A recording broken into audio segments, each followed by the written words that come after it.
વાણીની શુદ્ધિ, ઘણી બધી શુદ્ધિ સંસારમાં કરવાની હોય છે આપણે જીવનમાં. સવારમાં ઉઠીનેથી આપણી શરીરની શુદ્ધિ થાય છે. સ્નાન કરીએ તો થાય. વ્યવહારમાંથી આપણી વ્યવહારની શુદ્ધિ ધર્માદો આપવાથી થાય છે. આઘું પાછું કઈ થયું હોય, દાન ધર્માદો કરીએ તો આપણી વ્યવહારની શુદ્ધિ થાય છે. નિયમો પાળીએ આપણે શાસ્ત્રોના, તો આપણી ઇન્દ્રિયોની શુદ્ધિ થાય છે.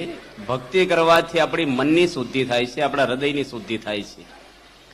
આજે આપણે સાંભળવાનું છે વાણીની શુદ્ધિ. વાણીથી આખા વિશ્વનો વ્યવહાર ચાલે છે. માણસને વાણીથી શાંતિ પણ થાય છે અને ઝઘડા પણ થાય છે. ભગવાન સ્વામિનારાયણ વાણીની વ્યાખ્યા કરી છે પ્રથમના 12ના વચનામૃતમાં કે શબ્દ છે માણસની જ્ઞાતિ અને સ્વભાવને બહાર લાવે છે. પૂછવું ન પડે આપણે કઈ જ્ઞાતિના છે, એની બોલવા ઉપરથી ખબર પડે કે આ જ્ઞાતિનો માણસ હશે.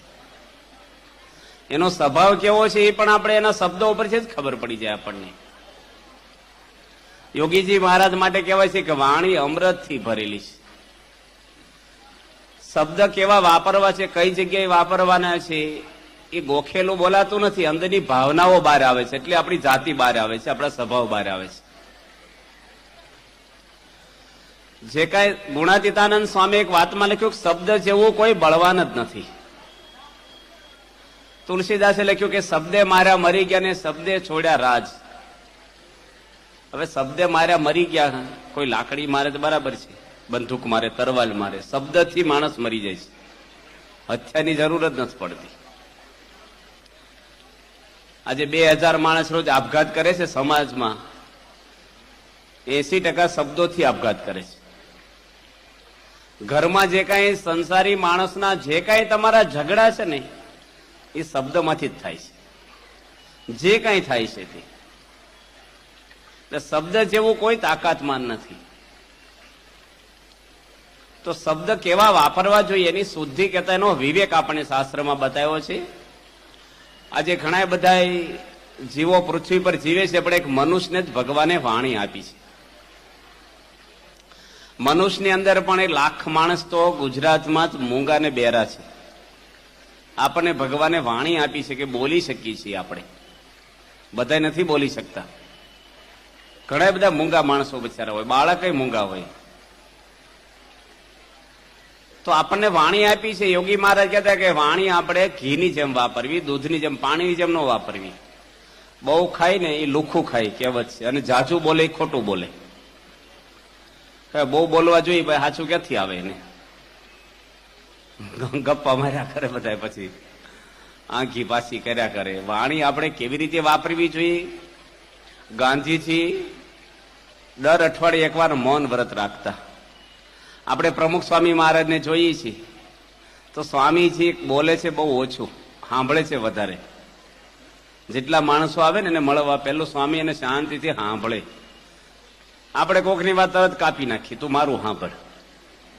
એટલે ભાઈ એને સમજ પેલા સાંભળો તો ખરા હું કહેવા માંગે છે, એનું લેવલ શું છે ને પ્રશ્ન શું છે. પ્રશ્ન હલ નથી કરતા, પ્રશ્ન દબાવી દઈએ છીએ આપણે. તો વાણી કેવી રીતે વાપરવી, ક્યાં વાપરવી, એના નિયમો હોય છે. તમારે લાકડી લઈને બજારમાં નીકળવું હોય તો પોલીસ રોકે નહીં તમને, પણ તરવાલ કે બંદૂક લઈને નીકળો તો પોલીસ રોકે. એનો નિયમ આવી ગયો. જેટલું મોટું શસ્ત્ર હોય ને એટલા નિયમ આવે. પોલીસ લાકડીઓ મારશે ને તો એની નોંધ નહીં લે, પણ ગોળી છોડે તો પરવાનગી લેવી પડે. આ વાણી છે ને એ ગોળી કરતાય ભારે છે, મિસાઇલ કરતાય ભારે છે. આપણો પગ લપસે ને તો ફ્રેક્ચર થાય, જીભ લપસે તો કઈક બોલાઈ જાય, ભારે પડી જાય છે માણસને. શબ્દના ઘા છે ને રૂજાતા નથી. જેટલું મોટું શસ્ત્ર હોય ને એટલા નિયમ કડક હોય. તમે બળદ ગાડું હાંકો તો લાયસન્સ કઢાવવું પડે. હાંકતા જ હોય બધા ખેડૂતો, એમાં કઈ ટ્રેનિંગ લેવી નથી પડતી. ગામડામાં બૈરાય હાંકતા હોય, ઘણે છોકરો હાંકે, ઊંઘી જાય. આ આપણી ઊંટ ગાડી હાંકે હોય જ જાય. અમુક નિયમ નથી, પણ તમારે સાયકલમાં જ સ્કૂટર લાખો એટલે લાયસન્સ લેવું પડે. મોટી ગાડી, સાયકલ ભટકાડો, મોટર ભટકાડો, પ્લેન ભટકાય, બળદ ગાડું ભટકાય. નુકસાન હરખું નથી, ભૂલ ચારની થાય છે. કોણ બોલે છે ગામડામાં? તમે બોલો, ખેડૂત માણસ, સરપંચ બોલે, કોઈ મિનિસ્ટર બોલે, વડાપ્રધાન બોલે, ફેર કે નહીં? આજે તમે બોલી જાઓ કે અમે બોલીએ, સંતો બોલ્યા, પ્રમાણ કહેવાય. પ્રમુખ સ્વામી બોલ્યા હતા એટલે સિક્કો વાગી ગયો કહેવાય. સ્વામી આમ બોલ્યા, ગ્રંથમાં લખાઈ જાય, કેસેટોમાં આવી જાય. સ્વામીને બોલવું વિચારીને આપણું બોલેલું રેકોર્ડિંગ કરે તો હા જે જુદું હોય ને કાલે જુદું, રોજ જુદું જ પડે આપણું. પ્રમુખ સ્વામી બોલે વિચારીને બોલે, વિચાર્યા વગર બોલ નથી કરતા, એની કિંમત ન હોય બહુ. તો આપણે જે બોલીએ છીએ એ બોલવામાં પણ ફેર છે. વાણીથી બોલવામાં ઘણા બધા પ્રશ્ન ગરસ્તા આશ્રમમાં તમારે આવે છે. આપણે ફરીએ છીએ ગામડામાં કે શહેરમાં જોઈએ છીએ, બસ આ કહેતા થા ને મને આમ કીધું ને મારો વાંક નહોતો. આ શબ્દની જ મારામારી હોય છે. ઘરમાં કઈ વસ્તુ ઓછી થઈ ગઈ કે વધારે આવી ગઈ એ પ્રશ્ન જ હોતો, બસ ઊંસાતુસી જ હોય છે. બોલવામાંથી યુદ્ધો થાય છે, ઝઘડા થાય છે, છૂટાછેડા થાય છે, ખૂન થાય છે. શબ્દ કેવા વાપરવા, કઈ જગ્યાએ વાપરવા, આપણે કેટલી જગ્યાએ કેવું બોલી નાખીએ છીએ આપણને ખબર પણ નથી. કાણાને કાણો કહીએ તો કડવા લાગે વેણ. ધીરે રહીને પૂછીએ ભાઈ કેમ કરતા ગયો નેણ, નેણ સારું લાગે. આંધળો બાડો કહીએ તો ધીરે રહીને પૂછાય, એને વિવેક છે. કોઈ પણ માણસને, એક મેનેજર હતા, એને શેઠ જોડે ઝઘડ્યો છે કંપનીમાં, અને શેઠને પાવર પૈસાનો બહુ હતો ને મેનેજરને ગચકાવ્યા, છૂટા કર્યા, ઝઘડો કર્યો. મેનેજરને કે તને એવું સુખીથી જીવવા જ ન દઉં કે હું તમને જોઈ લઈશ. અઠવાડિયામાં રેડ પડાવી, હું હાલત થઈ જુઓ. ઝઘડવામાંથી કોઈ માણસ સુખી નથી થતો, શબ્દમાંથી જ આ બધું થાય છે. જેટલા કઈ શબ્દ વપરાય છે ને એ આપણે વિચારીને વાપરવા જોઈએ. શબ્દ ન વાપરો ક્યાં સુધી આપણે માલિક છીએ. વાપર્યા પછી સામો માણસ માલિક થઈ જાય. તમે આમ બોલ્યા થઈ, શબ્દ એના ઘરે પોગી જાય. એટલે આપણે ઘરમાં છે, ઓફિસમાં છે, ધંધામાં છે, એક તો ખોટું બોલવું નહીં, પહેલો વિવેક છે વાણીનો. જૂઠું બોલવું નહીં. આપણે એક જૂઠું બોલો ને એટલે બધું જૂઠું બોલવું પડે ધીરે ધીરે. એક બટન ખોટું ભીડાય ને શર્ટનું, બધા ખોટા ભીડાય. પ્રમુખ સ્વામીની લાઈફમાં ક્યારેય જૂઠું જ બોલ્યા નથી, કોઈને છેતર્યા નથી, એની વાણી કોઈને ઈજા નથી કરી. લાખો માણસને રૂજ લાવ્યા છે, હૂંફ આપી છે, પ્રેમ આપ્યો છે, લાગણી આપી છે. આપણી જીભ કેવી છે? જો આપણે કાન બે છે અને સાંભળવાનું એક જ કામ કરે છે ને, બે કાન છે પણ કાર્ય એક જ જાતનું છે, સાંભળવું. આંખો બે છે પણ જોવાનું એક જ કામ કરે છે. પગ બે છે પણ ચાલવાનું એક જ કામ કરે છે. જીભ એક છે ને બે ખાતા સંભાળે છે, ખાવાનું અને બોલવાનું બે છે ને. લૂલી કે જીભને આપણે ગામડામાં લૂલી કેમ કે છે? બીજાને લૂલા કરે છે બોલી બોલી. લૂલીને હકણી રાખે કે ગામડામાં બોલે ગણાય. તો વાણી આપણી કંટ્રોલમાં રહે. જો કાગડો કોઈને કઈ દઈ દે, લઈ લે છે, કોઈનું ગાળું દે, પણ કાગડો બોલે ને લોકો પાણો લે. કોયલ બોલે તો સાંભળો ભાઈ, કોયલ બોલી એ કઈ વખાણ નથી કરતી આપણા, પણ ગમે આપણને. અમુક માણસ એવું બોલે ને ગમે. અમુક એવો બોમ્બ નાખીને જતા રહે. આમ આપણે બે જણા બેઠા હોય શાંતિ, એક બોમ્બ નાખીને જતા રહે. એટલે પણ તું ભાઈ હું કામ હળગાવે છે ભાઈ, શાંતિથી કોકને જીવવા દે ને, લેવા દેવા વગર. તમારી વાત ફલાણા ભાઈ આમ કરતા હતા, તમને ખબર જ નથી, હળગાવ્યું પેલા. કાંઈ હોય નહીં. શાંતિ રાખવા માટે અંતરની શાંતિ જોઈએ. શબ્દ એક તો બોલવાનું જ ઓછું કરી નાખવું જોઈએ. આપણે બહુ બોલ કરીએ છીએ જરૂર વગરનું.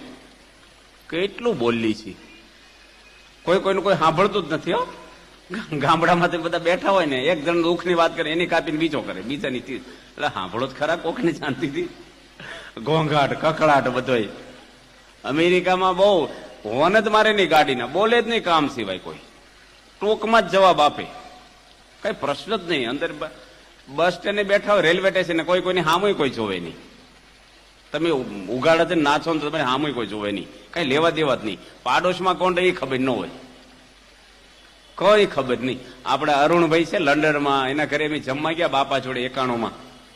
સ્વામી પૂછ્યું બાજુમાં કોણ રહેશે? કે હું જાણતો નથી. કે કેટલા વર્ષથી રહું? 10 વર્ષથી રહું છું.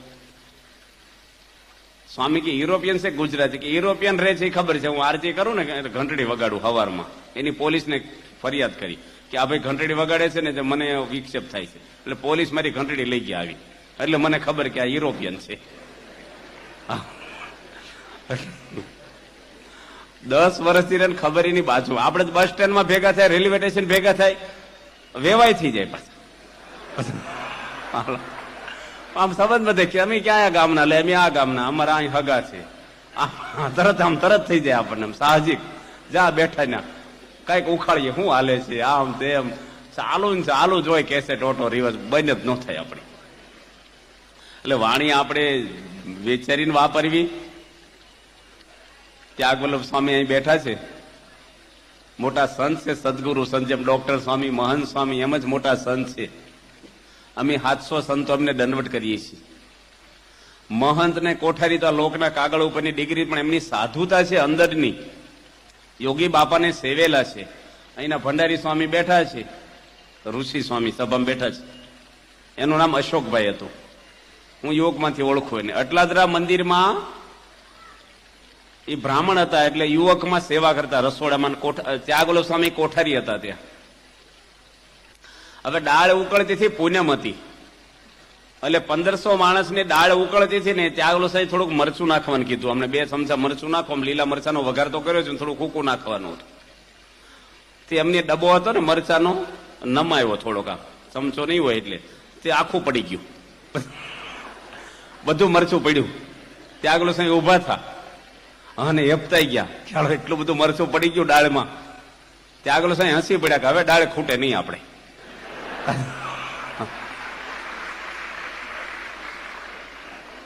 આ પ્રસંગ એના જીવમાં ચડાઈ ગયો, સાધુ થઈ ગયા. જો આપણે હોય તો થાય કે ન થાય, ટાંકી ફાટે આપણી. હો, આમ તો રહોડું વસ્તુ જ એવી છે, માણસને હીટ પકડી જ લે તરત. બધાના સ્વભાવની લેબોરેટરી રહોડું છે, તમારે બધું ટેસ્ટિંગ ના થઈ જાય. પણ મોટા સંતોની વાણી, વિવેક, યોગી બાપા પણ દરેકને તમી કે ટપાલી સાહેબ, ડ્રાઈવર સાહેબ ને બોલવાનું. આ માણસને પાણી પાડી કીધું. ટપાલી આખું ગોંડલ મંદિર વીંચીને પહેલો અક્ષર મંદિરે દેવા આવે. ટપાલી સાહેબ કોણ સાહેબ કે, અને ભાઈ પણ આમ ઉમળકાથી આવે યોગી બાપા. આમ એ સત્સંગી કાંઈ નહોતો, પણ બસ બાપા બોલાવે ને ગમે. તો યોગી મહારાજ, આજે પ્રમુખ સ્વામી મહારાજ, મહાન પુરુષોની વાણી આપણે કે ને સત્ય, હિત અને પ્રિય બોલે છે. તો આપણી વાણીથી, શબ્દથી, શબ્દે માર્યા મરી ગયા આપણે વાત કરી, શબ્દે છોડ્યા રાજ. આ શબ્દ જેવું કોઈ તાકાતમાન નથી. દ્રૌપદીજીના 2 શબ્દથી આખું યુદ્ધ થયું, આપણે જાણીએ છીએ. આખું મહાભારત સર્જાણું.